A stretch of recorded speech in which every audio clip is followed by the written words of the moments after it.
Welcome to Disruptive Successor, a show for next generation leaders in family businesses and entrepreneurs who want to disrupt the status quo and take their existing business to a whole new level. We all know that what got us here isn't going to get us there. This show will provide inspiration, advice, and resources to help you create massive impact. This podcast is sponsored by myself, Jonathan Goldhill, and my company, the Goldhill Group, where we provide coaching for growing companies. I'm Jonathan Goldhill, and my purpose is simple: to guide entrepreneurial leaders in family businesses towards more freedom and fulfillment. I want entrepreneurs to get clarity around the changes that will make them and their businesses more successful so they can experience the same freedom I've enjoyed in my life. Our proven practices challenge business owners to think differently about their business and how they're running it, and quite literally become game changers in our clients' companies. Learn more at thegoldhillgroup.com website, where you can schedule your free strategy session. Hi, it's Jonathan Goldhill, and welcome back to another episode of the Disruptive Successor Show. My guest today is the CEO of Sales Maven, Nikki Rausch. She has the ability to transform the misunderstood process of selling, primarily working with women in service-based companies who have a passion to serve but have never been trained in sales. Nikki brings 25 years of selling experience working with entrepreneurs and small business owners, and she is here to show them how to sell successfully and authentically. She's written 3 books, all available on Amazon. She has a podcast called Sales Maven, which you can find on your favorite podcast platform. She's worked in the tech space. She's an expert in Neuro-Linguistic Programming. Today, we're going to be talking about how to hire, how to train a sales team, what a sales process might look like, what's a good conversation. We're going to just get your feet wet and get your thoughts and brains going. Nikki, welcome to the show today. Thanks for having me, Jonathan. I'm excited to have this conversation with you. All right. So you're not a rookie. You've been doing this. You got 3 books out. Let's start there. Tell us a little bit about the titles of your books and a little bit about your background. Well, thank you. My latest book, which I wrote a few years back now, is called The Selling Staircase. And that is my signature framework for a sales conversation. So it teaches the 5 steps. That's my most comprehensive sales book. And so if anybody is going to invest in it, I always say that's the one to go and get, because it's got everything. Mm-hmm. Now, prior to writing that, I had a book called, I still have a book called Buying Signals. So it breaks down what are buying signals and how to recognize them and how to act on them when you get them. And then the very first book I wrote, I actually wrote the book before I launched my business, and it's 100 lessons from my NLP background. So it's called 6-Word Lessons on Influencing with Grace. It's a simple, easy read that will increase your ability to communicate more effectively. Gosh, let's start there and maybe work backwards or forwards to the newest book. I'd love to know what the 5 selling steps are, but let's talk about NLP, Neuro-Linguistic Programming. So I am actually currently working with 2 coaches who are master NLP practitioners. And my first introduction to Neuro-Linguistic Programming was through the famous, not so famous then, Tony Robbins. And this was back in 1984 when I helped produce one of his firewalk, and we did several, but produced a firewalk experience in New York City. And I think Neuro-Linguistic Programming is so interesting, and I've not used it in so many years. Can you give everyone a basic primer on it? Yeah. So the breakdown of it, it's the most basic way to describe it is it's the study of communication.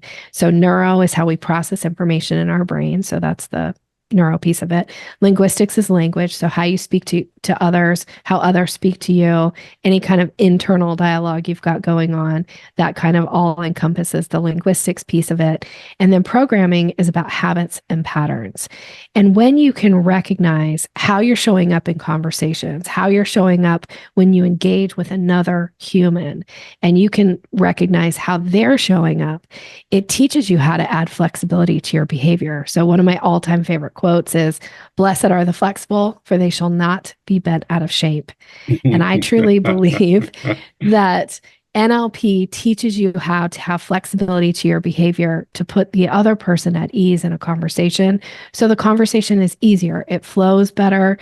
So that's how I'm bringing this back to how I relate it to sales, because I truly believe that sales is something you do with another person. It's not something you do to another person. So when you can learn how to communicate in a way that is comfortable for the other person, then conversations get easier.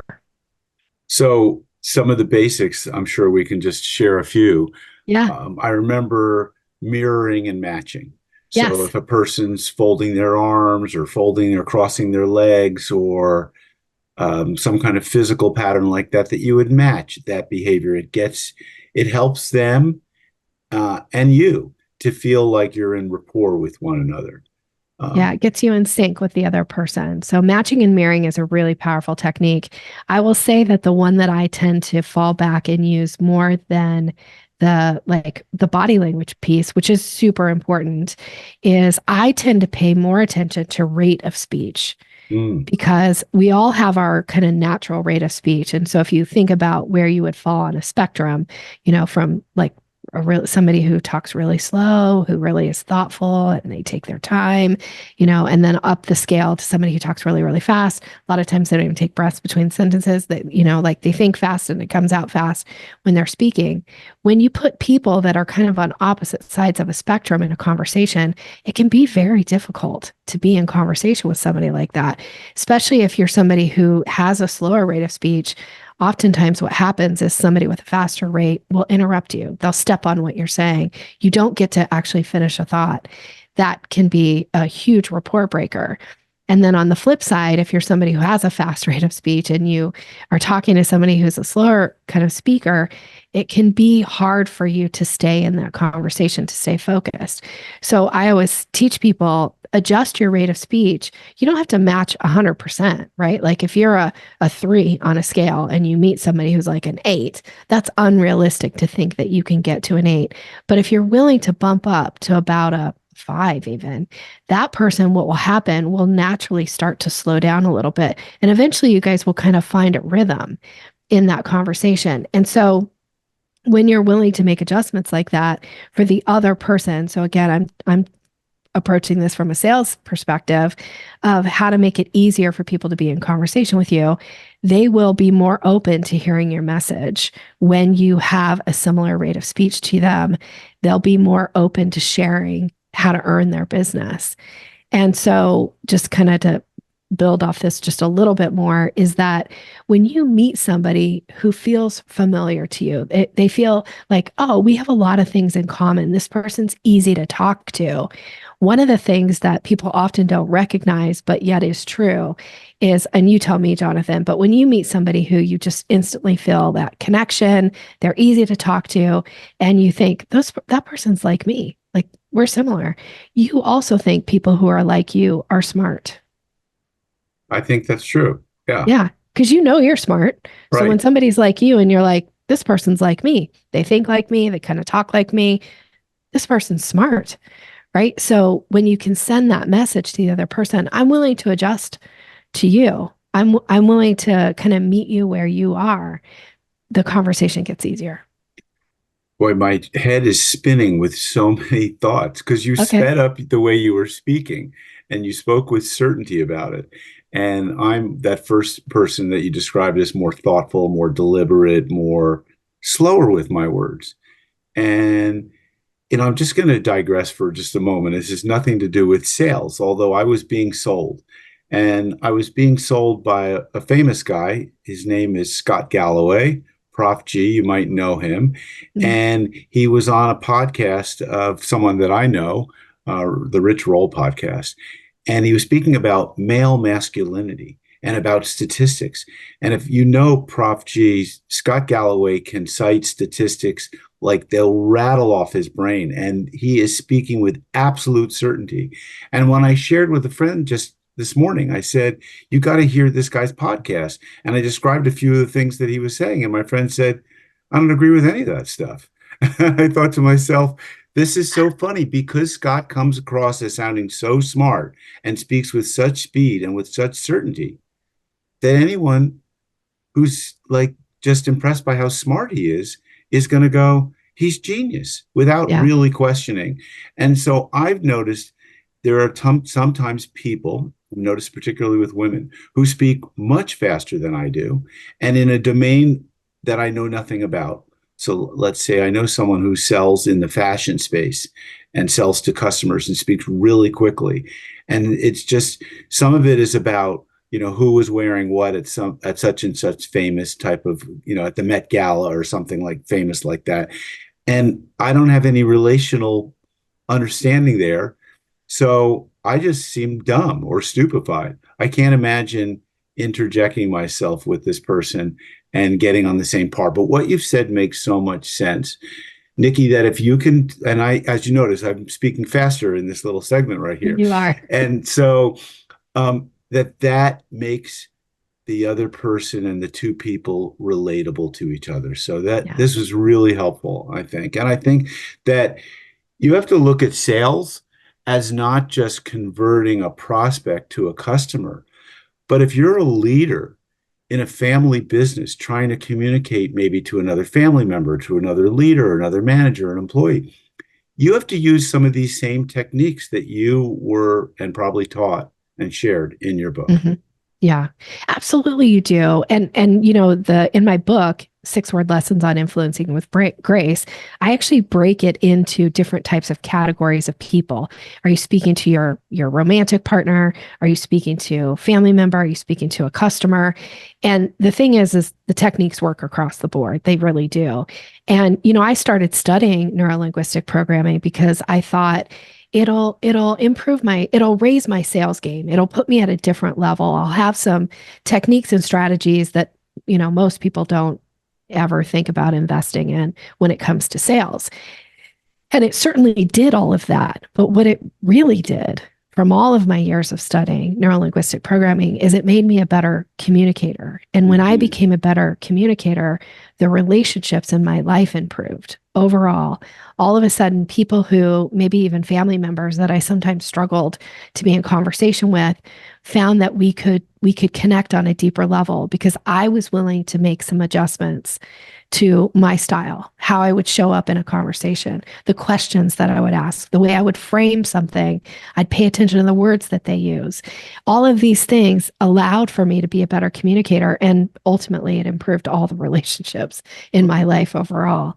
So I'm a huge fan of neuro-linguistic programming. I teach it specifically around the concepts of sales, but I will say I use it in my everyday interactions with anybody I come into contact with. I bet you do. All right. Before we move off of it, because I'm still really fascinated by it, what are some of the other areas of NLP? I remember from, where you're moving your eyes, whether it's upper left or upper right or lower left or lower right. You're going into your thinking or your feeling, or you're going into your memory or your future visioning. And by the way, just a comment on that. A handful of years ago, I was at a Scaling Up Summit and heard a speaker, a woman who was a trained, I think, CIA or FBI agent, who is so well trained in knowing whether people are lying based on just their facial movements. And I know NLP gets involved in some of that. It's like it's hard to deceive people when they're seeing things differently than the average person sees. So tell us a little bit more about NLP, and then we'll move on. Okay. So what you're talking about is our eye accessing cues and then the micro expressions. And I think the micro expressions, the deep work around that is Paul Ekman's work. And they actually had a show years ago that was kind of based on his work. I think it was called Lie to Me. I Mm-hmm. can't remember who the actor was in it, but it was, I love that show. But the whole idea about eye accessing cues, one of the things I will say about it is that there is some misconception where sometimes we'll think people go, oh, they looked up and to the left or they looked up and to the right. That means they're lying. That actually is not true. It's, you have to know, you have to establish a pattern, what this person's natural pattern is before you can tell, are they constructing an answer or are they remembering an answer? And that's Correct. the difference between, are they bringing something when they're answering a question? Are they referencing something that happened to them or are they imagining something that could happen? So that's Right. where you get into the, like, is it a truth or is it a lie? Right. So eye accessing cues are a little bit of a deeper work. I don't teach them at all in my selling training because I think you need a much deeper understanding and you need more context of the person before you can make some judgments about things like that. Now, one of the pieces I will say that I bring in is the language and behavior profiles, and the way that what are people's motivational traits. So, from a sales perspective, and actually you can use We're this talking with about things like DISC and Myers-Briggs or nope, things not like quite. that. Okay. No, we're actually talking about, are people motivated towards reward or are they more motivated towards reward, or are they more motivated from not having something bad happen to them, right? So it's known away as, from punishment. yeah. Sounds like. So it's like a Okay. toward and away from strategy. Okay. So it's good to know this about your team members, right? So if you have people on your team or your family members, are they somebody who kind of speaks from like, well, we don't want this to happen, so we'll do this. Right. Our fear is that this could happen, or I don't want to be punished, so I'll work hard, right? Versus somebody else who's like, I like rewards. I like to be recognized for my contribution to the team. So if you understand what people's motivational traits are, you can actually use language that kind of speaks to the heart of what motivates them. And you can do that with your clients, your customers, and you certainly can do it with your team members as well. Now you have to pay attention to the way, how do they frame things? And again, to give some context to this, some people kind of fall in the middle of the spectrum. They like towards and away from strategies. So you got to mix it up. So I would say when you're using it in your marketing or you're using it in your sales copy, you don't always want everything to be away from strategies, which can be really common because you hear all the time of people say like, press on the pain points. Exactly. Like those pain points, they're such a deep, and that's true in that people don't want to feel pain. They want relief from pain. But I actually tend to be somebody who's more towards. So when I fall, if I come across somebody who's only speaking to me about getting away from pain, that's not as motivating to me as somebody saying, look what will happen as a result of this in your life. Look at the good things that will happen. So you want to mix that up in your language. You don't want to only use away from, and you don't want to only use toward, because you will alienate clients and you'll also alienate team members and employees. I couldn't agree with you more. I find it very frustrating, even just filling out forms when you're talking to a marketing agency or someone who's trying to help you construct your sales conversation. Well, what are the pain points of your customers? I mean, It's not always pain points. And so I think that was well articulated. Thank you. So, yeah, super interesting. I mean, and what I learned when I first studied sales was that people buy for either pain or pleasure. And those are the only two things. You have to figure out which emotion and you have to accentuate, I think, sell to pain or sell to pleasure. So, all right. So this brings me to my next question, which are, what are the steps of an effective sales conversation, and how can we develop that if each person, each situation, each industry or context that they're selling in is different? And so before you answer the question, I'll just make a comment, which is that I think some of the best sales coaching or training I ever had, and the only real formal one was Sandler Sales, a year of it, which is a very good system. But I think maybe the best was my days of studying improvisational theater, because improvisational theater teaches you how to communicate with the other person, both verbally and non-verbally, and be in rapport and keep the scene moving forward and making progress. And I think if there was one thing I would tell my younger self or tell people who are like, I want to be better at sales and communication, I would say, study improv acting. It'll be fun and you'll learn some stuff. All right. So Okay. back to the question of what are the steps of an effective sales conversation, given there are so many different types of people, context they're selling in, and et cetera. Yeah, so you're totally speaking my language. The structure that I teach is called the selling staircase, and there's 5 steps. And the reason I teach structure is because this, again, comes from my background in neuro-linguistic programming, where we're taught that there's a structure to excellence. So when you can imagine a structure, when you can follow a structure, then you've got the steps. Now, the thing about the structure is that it doesn't mean that you're going to say the same thing to every single person, because you're not a robot and they don't want to buy from a robot anyway. So it allows for your own personality, your own conversation, and your own relationship with that person to be the most prevalent, the most important thing in the conversation. So the 5 steps of the selling staircase is this structure. And the reason I teach it as a staircase, by the way, is because most people understand that you ascend a staircase a one step at a time. Now, a lot of times, one of the mistakes in sales is people go right from the first step and they jump right to the close. And that is super off-putting and annoying to people. We all know what it's like for somebody to just show up in our inbox or show up on our phone message and say, like, you need to buy this or you need to blah, blah, blah. And you're like, who are you? Why are you calling me? Like, what is going on? So the 5 steps. First step is introduction. And the objective here is to make a powerful first impression. Now, it doesn't matter what industry or what product you're selling.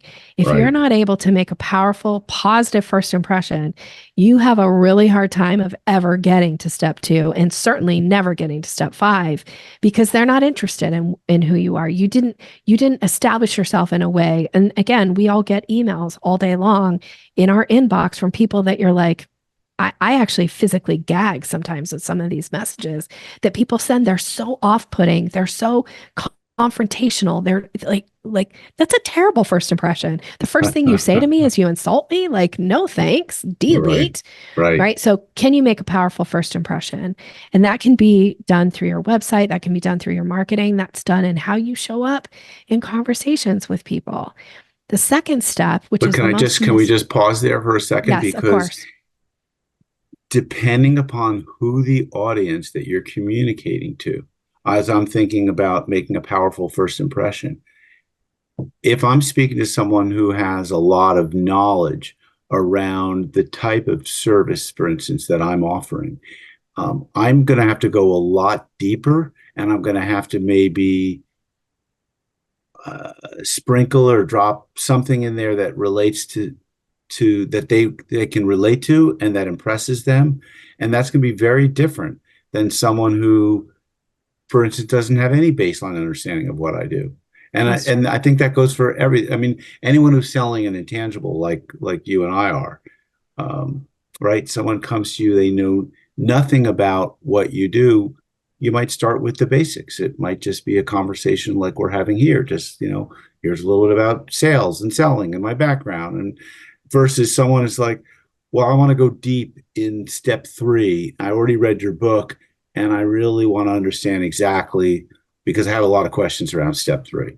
Yeah. And you have to, and if you don't know what their context is, it might be hard to make that first impression.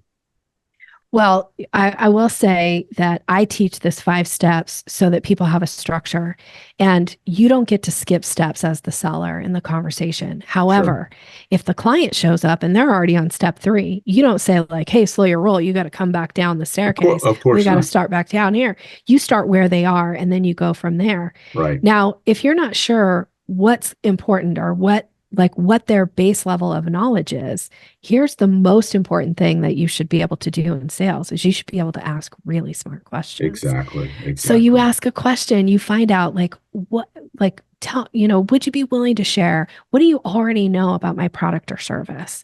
And what would be most interesting for you to now go deeper on? Because somebody might be like, I don't know anything. So start with the beginning. So right? can I assume this is step 2 or not? Well, step 2 actually is create curiosity. Okay, gotcha. A lot of times, if you can't create curiosity, you don't ever get to step 3. You certainly don't get to step 5. And I mentioned that curiosity is the most missed step in the conversation. People often don't think, do I know how to pique somebody's curiosity? Because if you can't pique their curiosity, they're not going to want to know more. Like they don't already know how great you are, Jonathan. They don't know all that you know and all that you're going to bring to the table and all the ways that you can help them. They don't really know those things about you yet. So you want to be able to create some curiosity that lets them go like, how does that impact me? Like, what does that mean? Tell me more about that. Now we're actually having a real conversation versus talking at people. I like that. Do you have Okay, do you have a few questions that you think, like any silver bullets in that particular step that you think are really good curiosity inducing questions? Yes. So actually, I teach a whole course on creating curiosity. So just so you know, like there's a lot to it. But one of the things that I would say, instead of thinking about asking a curiosity creating question, which we does happen in step 3 more than step 2, is how do you answer questions? Your answers to question oftentimes will pique curiosity for the other person. So for instance, if you're having a conversation with somebody and there's something that you want to broach the topic around, then bring it into the conversation in a way that just plants a little bit of a seed that allows the other person to go, do I want to ask a follow-up question about that? So here's an example. The most common thing, that we get asked all the time when you meet people is like, hey, how are you? Or how's your day going? Right? You can have a throwaway answer that doesn't actually create any curiosity. You can be like, oh, I'm fine, or day's good, or whatever, right? Right, exactly. But you could also have an answer that allows somebody to ask a question. So I know before you hit record, you had mentioned, and we didn't have time, so I didn't go there with you, but I knew that you and I'd had a previous conversation and you were in a very different part of the country than where you are now, right? Yes. But if that change in going from like where you were versus where we are or where you are now, if that's something that would maybe create some curiosity that would allow you to talk about your business, then you could actually kind of drop that thing of like, hey, I know last time we spoke, I was in California, but today I'm actually in New Jersey. Right. So that would actually give me an opportunity to go, well, what brought you to New Jersey, or what was the change about? Now, if you want to talk about that, and that's something that could open the door to talk about business, that's a great curiosity creating little drop, right? Because it allows me to go like, well, so what was the change about? And then you could say, well, the reason I'm in New Jersey, I don't actually know your reason, so I'm not going to say, but let's say that it's let's say you're there to speak to a group, or you're teaching something, or maybe you're being honored for something that has to do with your business. And you could say, oh, well, I'm here because of XYZ, and I'm doing doing something for some of my clients. And now somebody can go like, well, what kind of things are you doing? Now it actually opens the door to have a conversation that allows for you to, again, talk a little bit more about your This to me is improv. It is improv. You're right. At its highest level, and I'm kind of smiling here because I'm remembering my early days of sales in selling coaching, and we're going back 20 plus years. And when I would go into someone's office, and I was trying to find commonality, building rapport through either chemistry or commonality or connection, and so invariably I'd see, oh, you went to USC, or your son went to USC. I went to USC too. What year did you graduate? And that, I still get that from people on LinkedIn, like, hey, you're a fellow USC, and so I want to connect with you. I'm like, oh God, that is so old. Like leave it, like leave that, right? But I don't know. 20 years ago, it seemed like it was a conversation starter. It was a great conversation starter, but now I will say people are pretty like hip to the fact that can be kind of a little bit of a sales technique. Totally. So instead, if you do something that piques their curiosity, that's current about today, that allows for them to ask you a question, because I love questions. I think they're really important in conversation. But the thing is that if you're the one asking all the questions, you hold the power in the conversation, Right. which is super, fabulous in a sales conversation a lot of times. But yet I truly believe there should be a balance of power in a conversation. Absolutely. If you hold all the power over the prospect, they're going to go somewhere else. Exactly. If you give them all the power in the conversation, no offense, they're going to abuse you. Yeah. That's kind of human nature. So we don't want to get out of balance. So you can give people opportunities to ask you questions. And then when you're answering a question, you're answering something that they have now shown some curiosity about. They're going to be more invested in your answer versus you walking in going like, so, hey, just so you know, I was in California. I'm now in New Jersey. Here's all the things I'm doing in New Jersey. I thought you might want to know about it. And they're like, no, didn't Not care interested. at all. Exactly. Right? Yeah. Yeah. All right. Step 3. Step 3 is the discovery. Okay. The discovery is often referred to as the consult or the sales call, right? Okay, so I teach it as discovery because the objective here is for you to ask really smart questions that plant seeds and lead people down the path to wanting to hire you. One of the things that I think a lot of sales trainers like to teach, and this is opposite of what I teach, is they think, well, show up and coach, like show up and, show them how awesome you are. Right. Which I don't believe that, because I think now you're giving away your expertise for free. And oftentimes, like, they're not ready to take in the things that you're sharing. So the things you share have no value. So can I just comment on that for a second? Please. Because I just came out of a coaching retreat and I was one of the more experienced coaches. And there were a lot of newer, younger coaches, and they were all talking about giving what I call a CCS, which is a complimentary coaching session.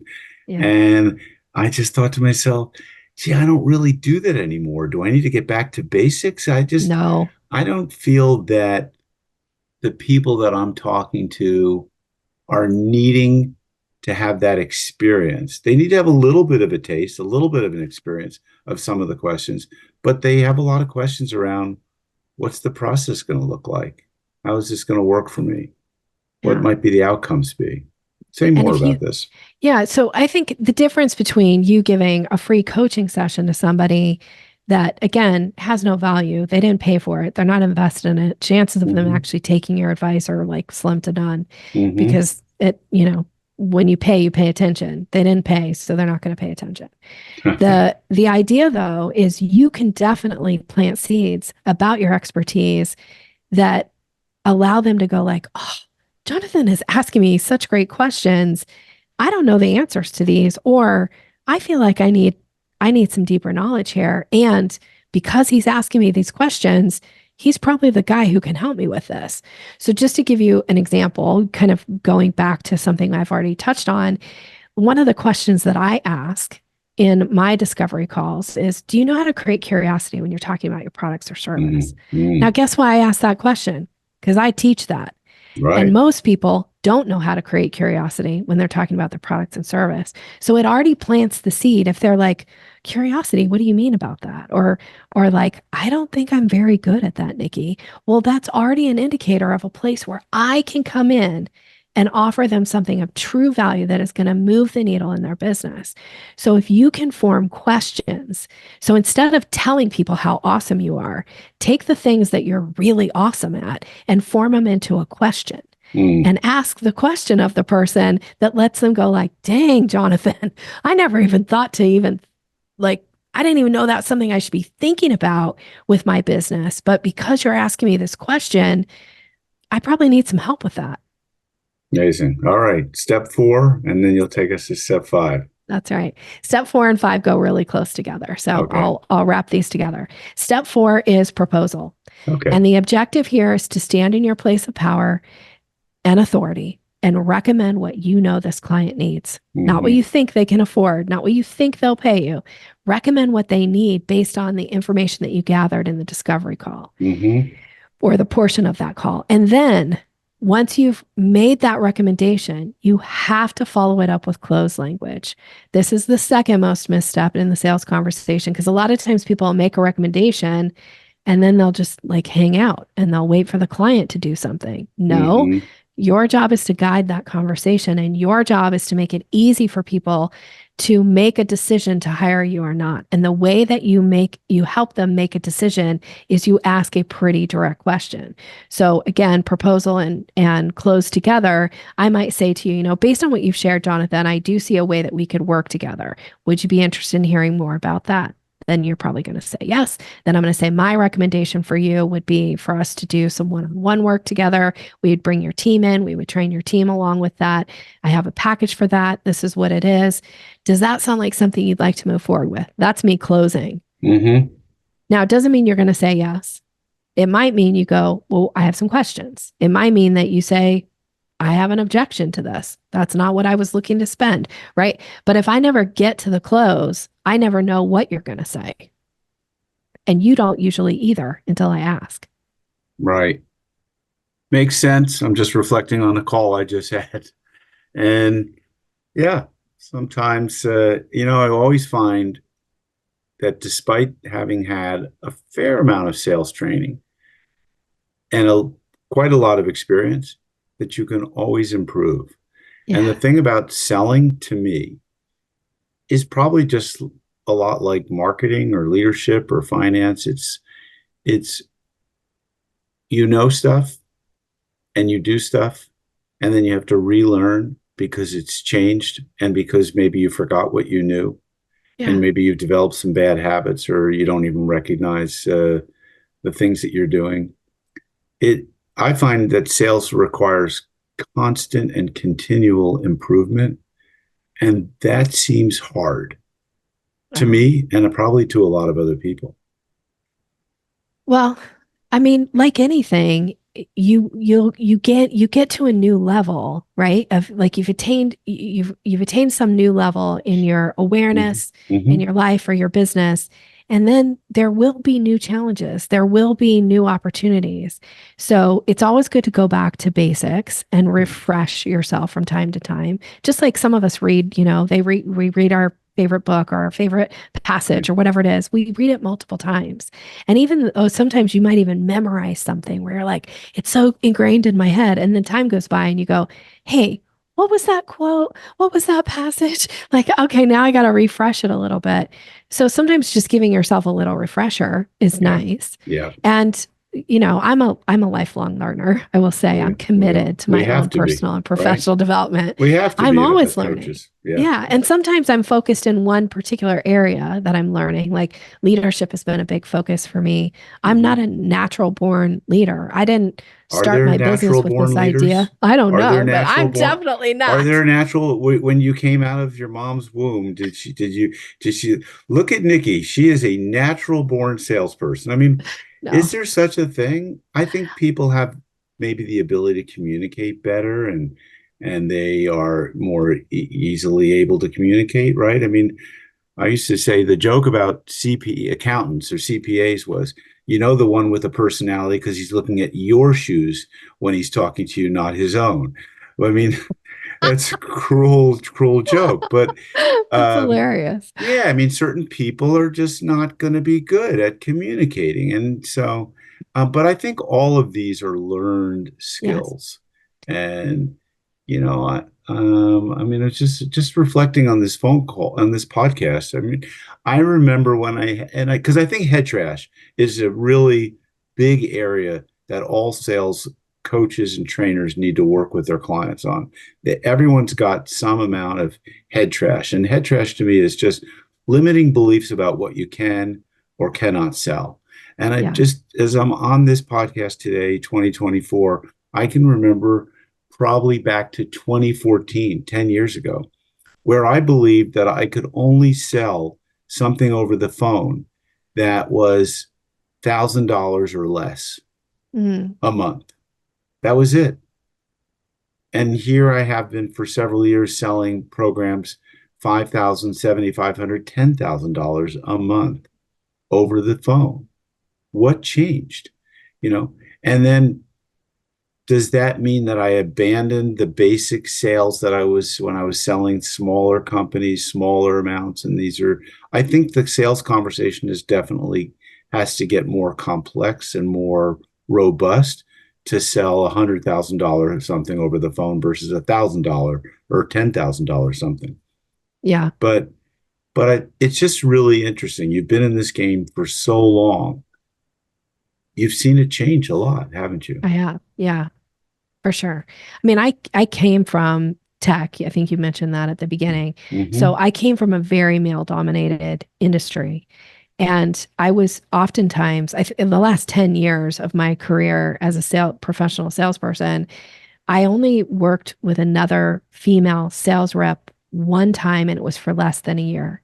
The rest of the time, it was always men, and it was men that were my clients as well. And so things have changed. I mean, the things that you would say or do back then in sales, like you would never get away, like they would never get away with it today. And the stuff that was going on back then. But at the same time, I found that being surrounded by this very strong male, masculinity, frankly, like, and I'm not bashing it. I'm just saying, like, Mm-hmm. that style didn't fit me. I had Right. to find my own style. I had to find what worked best for me. I remember, once I took a job at, this pretty large company, and I took over somebody who had been promoted, right? He went from managing a territory to becoming the national sales manager. So he was my boss, and he was this very outgoing, real loud, real dynamic, loved to party, loved to just, be the center of attention. And his clients loved him. And then here comes me. I'm not the person who likes to be the center of attention. I'm not loud typically in the room, right? Like I'm not the person. I like to sit in the, on the table on the side and have one-on-one conversations with people. So I had to learn what was my style and how could I build relationships with these people that were used to somebody who had a very different style than me and earn their trust, earn their respect, earn their business. And so figuring out what my style was and using the techniques that I was learning and applying them to build strong foundation, rapport, relationship. And I became their top producing rep and was outselling him, by leaps and bounds.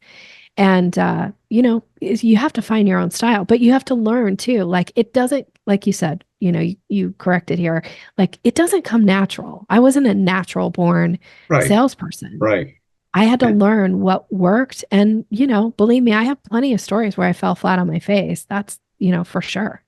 And sales have changed a lot, just like, Yeah, like leadership has changed from an autocratic command and control leadership style to more of a consensual, like democratic, and sales have changed so much. I mean, back in the early days of sales, you would be taught how to use closing and trial balloon type of statements that, mhm, and open-ended, close-ended, just the car salesman was basically the model of what for selling sure. looked like and how to be good at it. And That's if right. you applied those old techniques today, like they would take you out back and shoot you, I suppose. People will run away from you as They fast as will they can.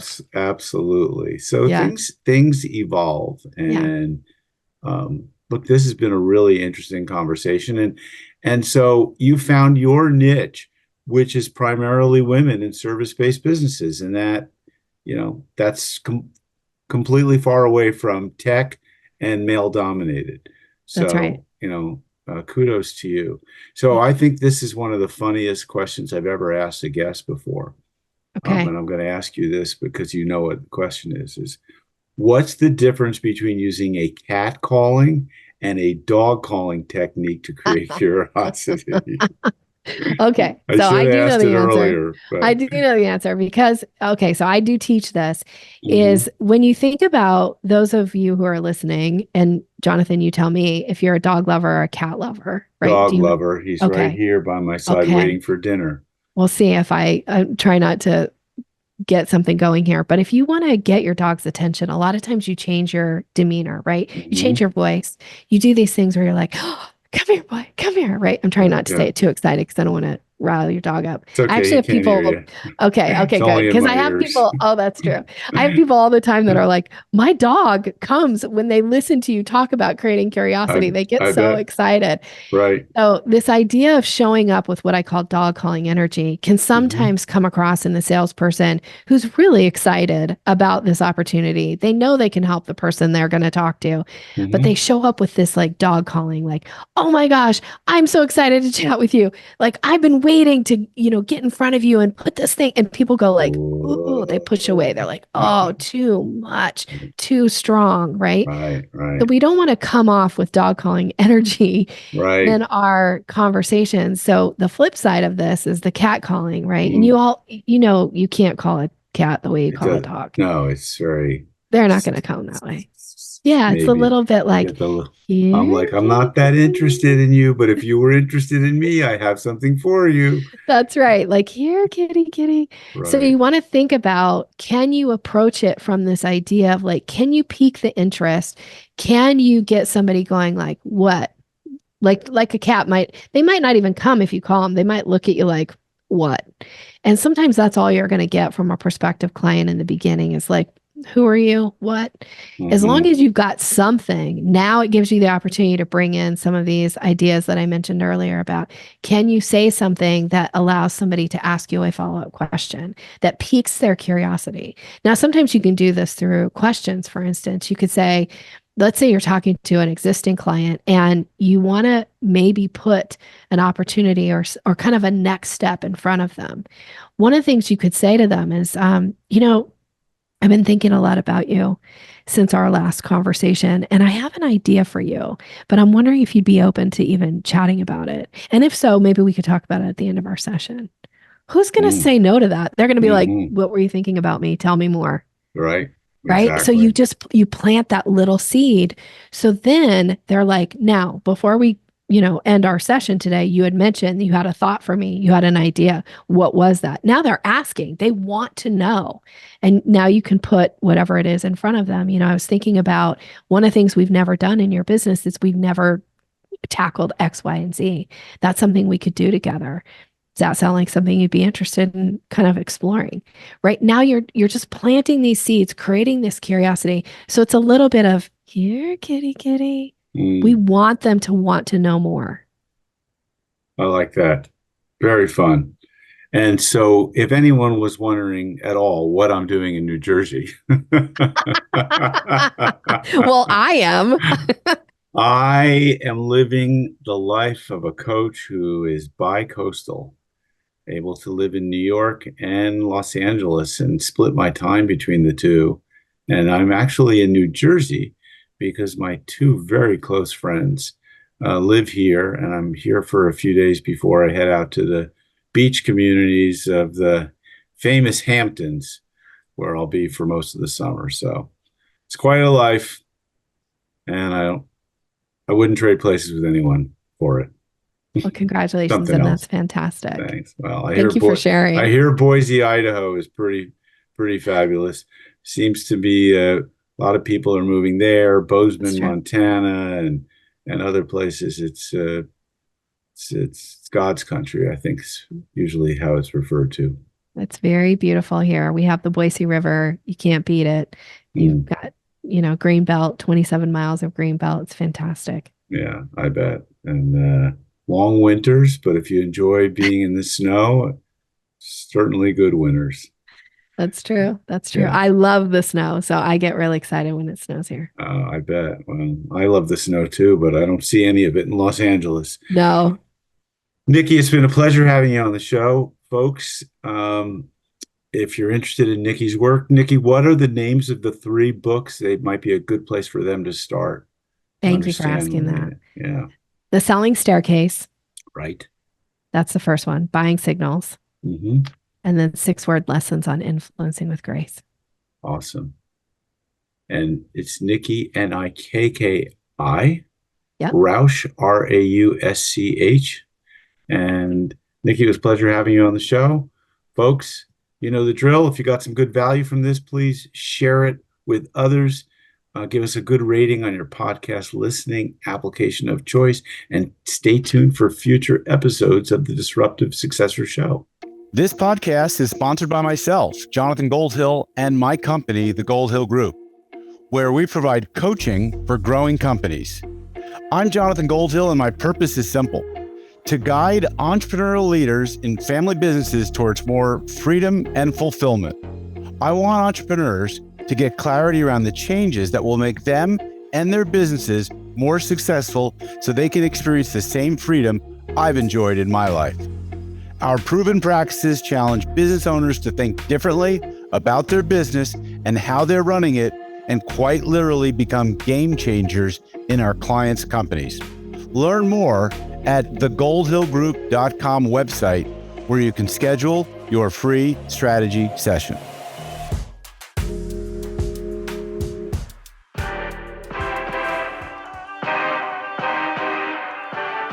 Thank you for joining us on the Disruptive Successor Podcast. If you enjoyed today's episode, please subscribe, review, and share with a friend who would benefit from the message. If you're interested in picking up a copy of my book, Disruptive Successor, go to disruptivesuccessor.com.